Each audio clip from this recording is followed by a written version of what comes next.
ستار العیوب غفار الذنوب. و من مگر چیستم ای خدا؟ و ما انا یار و ما خطری هبنی بفضلک و تصدق علی بعفوک.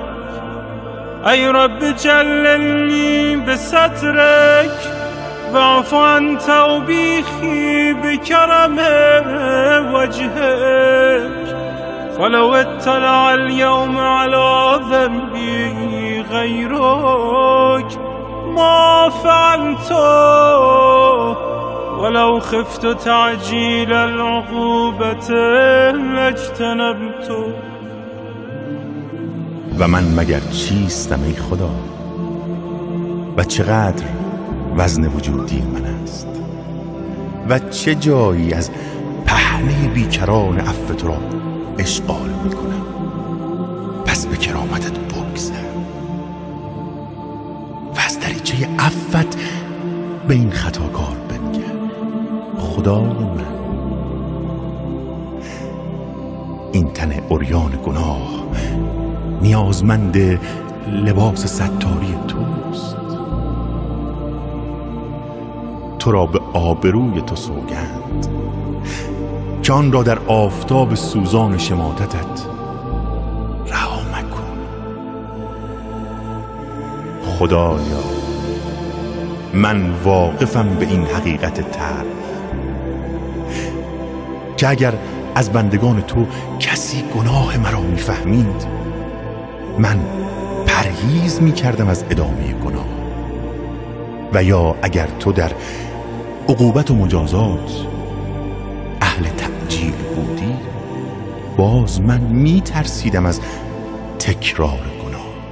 لا لأنك اهون الناظرین و اخف المطلعین بل لأنك یا رب خیر الساترین و احکم الحاکمین و اکرم الاکرمین. ستار العیوب غفار الذنوب علام الغیوب تستر الذنب بکرمک و تؤخر العقوبة بحلمک. اما این را نیز تو میدانی که این ماجرا نه از سر بی‌اعتنایی به توست و یا خار و کوچک و بی مقدار شمردن تو و از بندگان تو کوچکتر دانستن تو. پناه میبرم، پناه بر تو از این گمان، پناه بر تو. بل همه از این روز که تو خدای من خوب ترین پوشاننده، دقیق ترین حکم کننده، مهربان ترین بخشنده، زیباترین درگذرنده و بیشترین آمرزنده.